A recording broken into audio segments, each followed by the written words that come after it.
네, 여러분 안녕하십니까? 저는 이순신 전략연구소장 이봉수입니다. 오늘은 여러분들과 함께 당포해전에 대해서 알아보도록 하겠습니다. 당포해전은 1592년 음력 6월 2일 당포에서 벌어졌던 해전입니다.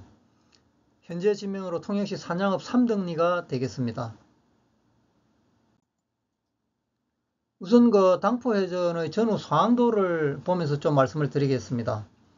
이순신 장군은 제2차 출전을 해가지고 첫 해전인 사천해전에서 5월 29일 날 이기고 그날 그 사천 모자랑포에서 자고 내려와가지고 사량도에 여기에 6월 1일 날 도착을 했습니다.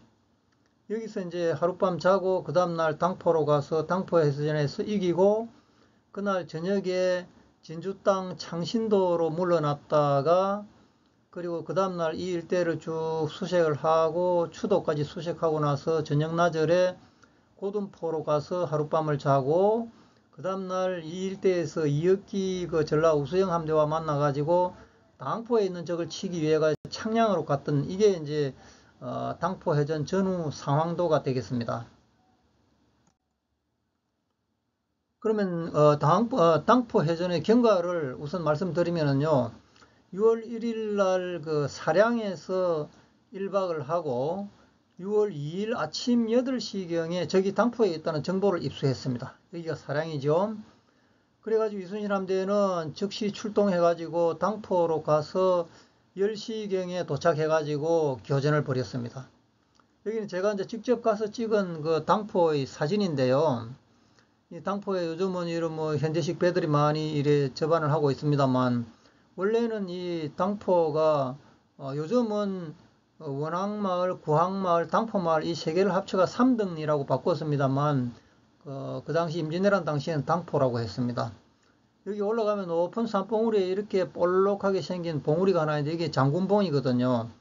이거는 이제 우리 이 지역의 의병장이었던 타견 장군이 여기서 올라가지고 팔부능선에 목책을 치고 일본 육군들하고 싸웠던 그런 이제 장소가 장군봉인데 타견 장군의 그 비가 이쪽으로 해서 그 산양읍 쪽으로 넘어가는 길 그 고개 부근에 타견 장군 비가 있습니다. 다음에 가시면 여러분들도 한번 찾아보십시오. 근데 당포해전의 전과가 어떻게 됐냐 하면은 거북선을 앞세우고 우선 그 돌격을 해가지고 적 대장선을 격침을 시킵니다. 적장 구루시마 미치유키를 사살했습니다. 이 구루시마 미치유키는 명량해전에서 이순신 장군에게 완전히 또 당했던 전사한 구루시마 미치후사의 형입니다. 이제 해적 출신인데 두 형제가 동시에 참전해가지고 둘 다 죽었습니다. 한 명은 이 당포해전에서 죽었고 형은 동생은 그 명량해전에서 또 죽었습니다. 이 구루시마 미치유키를 사살하는 데 있어서 결정적인 역할을 한 분들이 누구냐 하면은 그 순천 부사였던 중의장 권준이 활을 쏘아서 적장을 맞춰서 위에 이제 높은 누각선 위에 타고 있는 완전히 붉은 비단을 두르고 그 다음에 일산을 쓰고 이렇게 늠름하게 있는 놈을 그냥 활을 쏘아가지고 맞춰버리니까 높은 데서 꿍 하고 떨어지니까 이 사도첨사 김완하고 군관 진무성이 그 배로 뛰어 올라가지고 직접 목을 베어버렸어요. 그러니까 적들이 놀래가지고 장수가 죽으니까 이 지 체계가 완전히 무너져 버려가지고 배에서 뛰어내려서 막 당포성으로 도망을 가고 막 그랬거든요. 그래서 조선 수군들은 적선 그 대선 9척, 중선 10척, 소선 2척, 총 21척을 여기서 당파 내지는 불태워 없애버리고 적의 머리 수급을 6급을 베었습니다.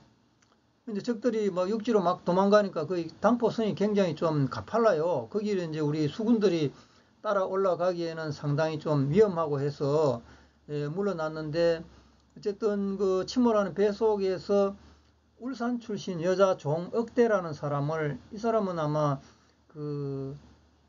구루시마 미치유키의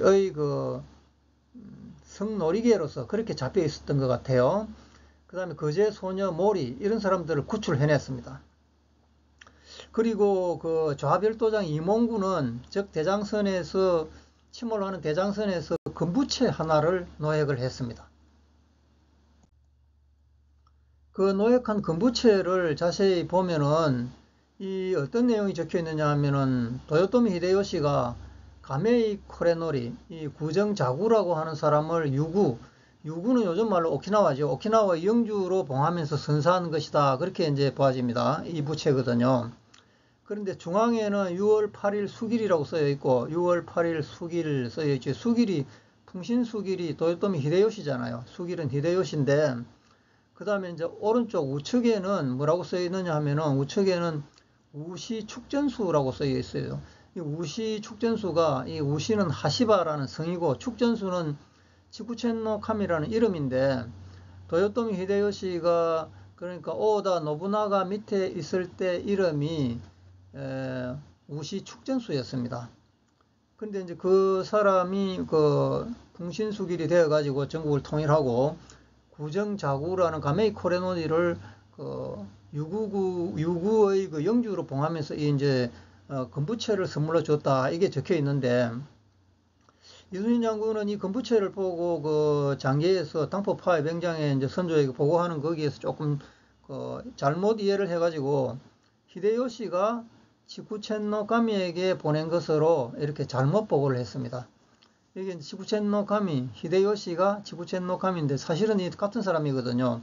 옛날 이름이 지구첸노 가미이고 그 다음 이름이 히데요시인데 이거를 이제 이순신 장군도 전란 중이고 이런 것까지 파악할 그런 여유가 없었겠죠. 어쨌든 그래서 당포 파회 병장에서 여기서 사살한 적은 지구첸노 가미로 보인다까지 이제 선조에게 보고를 했습니다. 그런데 이 부채가 구한말 1909년에 탁지부 창고에 보관이 되어 있었답니다. 탁지부는 요즘으로 말하면은 뭐 재정경제부나 재무부 정도 되겠죠. 그 국가의 재산을 관리하는 그런 곳인데 그 창고에 보관이 되어 있던 것을 일본 사람 세키노 다다시라는 사람이 건축 관련 뭐 일을 하던 그런 사람인 걸로 알고 있는데 일본 황실로 반출을 해 갔답니다. 그때만 해도 이미 우리는 뭐 국권을 빼앗긴 거나 마찬가지였죠. 외교권이나 군권이 없었으니까. 그래서 1909년 9월 23일자 황성신문에 보면은 금선 발견, 건부채 발견 이런 그 제하의 기사가 나오는 것도 확인할 수 있습니다. 근데 이 그 가메이 코레노리는요, 여기서 이제 어떤 사람들은 착각을 해가지고 가메이 코레노리가 이게 적장이고 여기서 죽은 거 아니냐 이렇게 이야기했는데 이 사람은 아닙니다. 그날 살아서 도망가가지고 나중에 그 도쿠가와 이에야스 밑에서 동군에 가담해가지고 세키가와라 전투에서 동군에 가담해가지고 도쿠가와 이에야스 밑에서 영화를 누리다가 명대로 살다가 죽은 사람입니다. 근데 당포해전의 그럼 승리 요인이 뭐냐? 제가 그걸 잘 살펴봤더니 일단 6월 2일 날 오전 8시경에 사량도에서 당포에 적이 있다는 정보를 미리 입수한 거 이게 결정적이었습니다. 두 번째는 거북선을 활용해가지고 개전 초반에 적장을 사살해버리고 적의 지휘 체계를 완전히 무너뜨려본 거. 이게 이제 또 중요한 그 승리 요인 중의 하나입니다. 요즘에도요, 이스라엘 같은 데서 이란을 폭격할 때는 주로 그 군 수뇌부들이나 이런 사람들 있는 데를 먼저 폭격을 해버리거든요. 그러니까 이게 이제 지휘 체계를 통신하고 지휘 체계가 무너지면은 사실상 전쟁을 수행할 수 없거든요. 그리고 이제 세 번째로는 당포 바깥바다에 탐망선을 배치해가지고 후방 경계를 철저히 했다는 거. 적의 후속 부대가 몰려오는 것을 이 탐망선이 발견을 하고 즉각 그 이순신 장군에게 통보를 했기 때문에 후방을 방어를 할 수가 있었습니다. 그리고 강탁이나 당포 토병인데 그 다음에 거제도민 김모, 이때 김모는 김아무개 하는 김모가 아니고 이 털모자를 쓰는 진짜 이름이 모입니다. 그래서 김모 등으로부터 적의 동태 정보를 수집했던 것, 이것도 결정적인 승리 요인이었습니다. 그리고 수경지를 잘 선택을 했는데 당포해전에서 이기고 난 뒤에 진주 땅 그 월경지 창신도로 물러나가지고 하룻밤 장거하고 상당히 후퇴를 많이 했죠.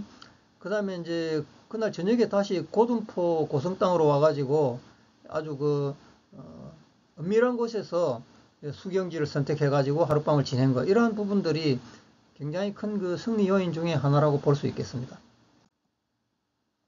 그럼 당포해전 직후상을 좀 살펴볼 필요가 있는데요. 아까도 말씀드린 대로 당포에서 한참 전투를 치르고 거의 정리를 하고 나오려고 하는 찰나에 바깥바다에 있던 탐망선으로부터 적의 후속 부대 약 20여 척이 거제도 쪽에서 접근해 오고 있다.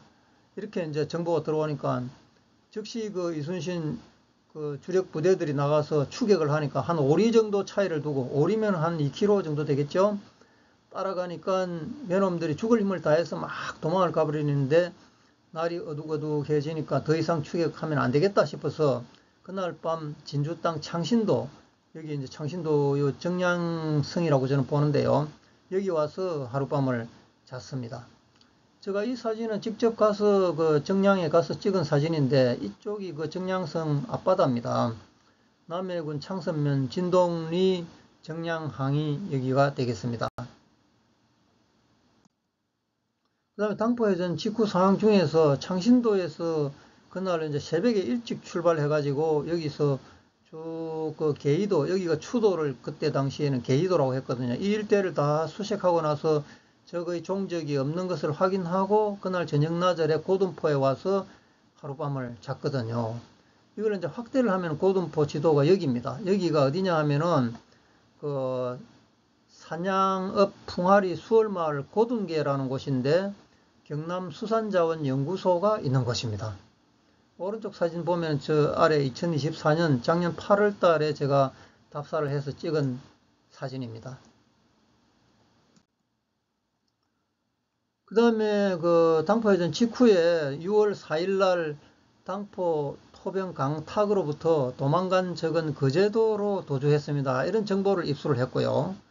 그 다음에 6월 4일 오전에 당포 인근으로 진출을 해가지고 이역기의 그 전라 우수영군이 멀리서 오는 것을 확인을 하고는 완전히 뭐 사람들이 그 수군들이 만세를 부르고 난리가 났습니다. 정원군이 다가오니까요. 25척. 전투할 때 가장 반가운 것이 정원군이거든요. 원군이 달려올 때는 정말 힘이 납니다. 원군은 또 전투를 안 하고 생생하게 달려오기 때문에 굉장히 또 잘 싸울 수 있는 부대잖아요. 그 저녁에 이제 그날 저녁에는 통영 쪽에 요즘 말로 통영 여기 이제 쪽에 창량으로 진출을 해가지고 하룻밤을 자면서 거제 도민 김모로부터 도망간 적들이 당포로 이동했습니다. 이런 정보를 하고 창량 미수동에서 하룻밤을 잤는데, 이 지도를 보면은 여기 통영대교 건너가는 쪽 아래쪽을 저는 이제 창량으로 보고 있고요. 창량이나 착포량이라고 하는 지명이 난중일기에 4번 정도 등장합니다. 그리고 통영 사람들은 여기를 판대목이라 그래요. 파는 자리, 판대. 거기에 목이다. 목은 바틀렉이지 않습니까? 굉장히 좁죠, 여기가. 여기 이제 제가 사랑도 가는 배를 타고 가다가 통영대교 아래를 지나가기 직전에 여기 충무교 내지는 통영 사람들은 이 충무교를 판대딸이라고 합니다. 통영도 사투리는 아직 그 아래 아발음이 오발음이 남아있기 때문에 폰대딸이라 그래요. 판대목에는 폰대딸이 요 아래가 이제 판대목이고 창량인데, 여기로 진출해가지고 정보를 입수하고 다음날 당포로 이제 가는 거. 그게 이게 당포 해전 직후 상황이 되겠습니다. 제가 이제 현장 취재를 많이 다니는데, 일단 고둔포는 어디냐 하면 통영시 산양읍 풍하리 수월마을인데요. 제가 이제 2024년 당시 90세인 이성선 할머니를 만나서 취재를 해보니까 이 고둔포 내지는 고둔계라는 게가, 그 할머니는 고등계라 그랬어요. 고등계에는 논도 있었고 물이 아주 풍부했답니다. 이게 정확하게 맞아떨어지는 게, 이순신 장군이 하룻밤 자고 가는 데는 반드시 수군들이 그 물을 길어가지고 물을 공급하고, 이게 이제 식수나 밥을 해먹을 물을 길어야 되기 때문에 물이 없는 곳에는 안 가거든요. 물이 풍부하다고 이야기를 했고, 그 다음에 모래사장이라 목선이 정박하기에는 아주 좋은 곳이다, 그렇게 말씀하시더라고요. 근데 다른 데는 가면은 전부 그 어디 전량 앞바다에서 진을 치고 하룻밤을 세웠다, 이렇게 이야기하는데, 예를 들면은 뭐 하포해전 직후에 거기 남포 전량에서 결진해서 하룻밤 잤다, 이런 식으로.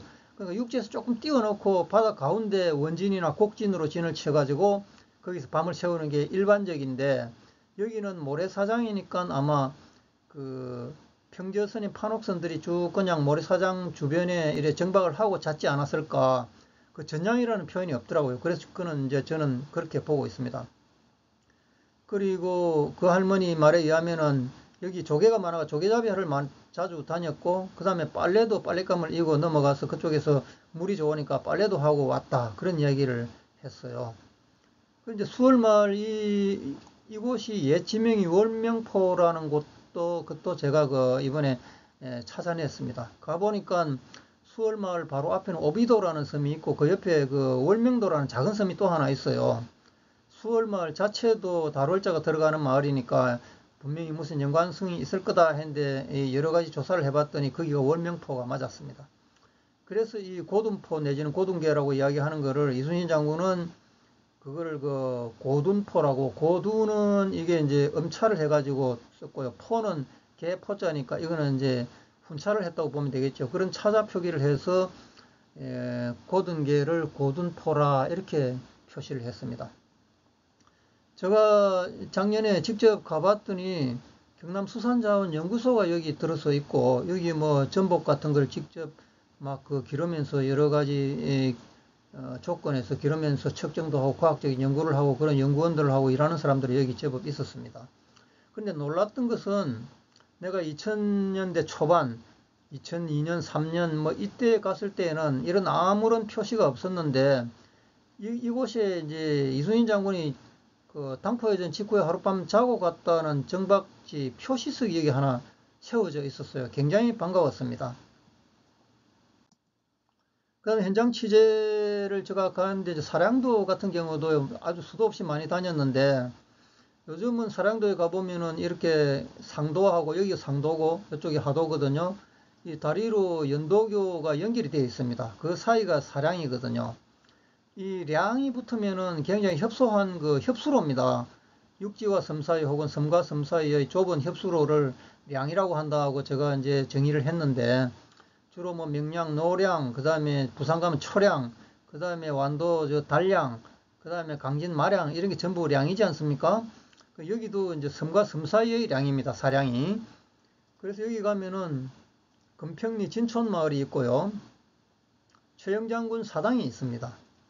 그리고 아주 유명한 지리망산이라고 사람들은 일반적으로 사량도 지리산이라고도 하는데요. 등산객들이 아주 많이 다니는 곳이고, 그 다음에 이 사량 금평리 진촌마을 뒤에 산을 하나 넘어가면은 대항해수욕장이 있어요. 여기 이제 캠핑하는 사람들하고 많이 놀러 가는 곳이거든요. 그리고 옥녀봉이라는 유명한 전설이 있는 그런 봉우리가 하나 있고, 옥녀남이라는 절도 하나 있습니다. 옥녀를 기리는 그런 이제 섬인데, 월정스님이 계신데, 월정스님한테 제가 사량도의 내력이나 역사에 대해서 많은 거를 물어보고 취재를 많이 했습니다. 원래 이름이 용태도였답니다. 멀리서 보면은 막 산세가 용의 비늘처럼 큼준하게 생겨 놓으니까 굉장히 유명한 인물들이 많이 나기도 했답니다. 그래서 이제 육지 사람들이 보고 이걸 시기해가지고 용의 모습이 아니고 뱀처럼 생겼다고 사량으로 바꿔버렸답니다. 뱀사자를 써가지고. 참 재밌는 이야기인데, 여기가 이순신 장군이 전라자수영 여수에서 출동해가지고 경상도 해역으로 출동할 때 자주 정박하고 지나간 그런 장소가 사량이 되겠습니다. 여기는 이제 아까도 말씀드린 대로 상도하고 하도가 연도교로 연결이 되어 있고요. 요즘은 사량도 가는 배가 옛날에는 통영에서 통영항 연안여객선 터미널에서 있었는데 요즘은 그거는 없어지고 고성군 하일면 추남리 용안포라는 곳하고 통영시 도산면 오륜리 일명 속칭 가오치항이라는 곳에서 출발하는 배들이 있습니다.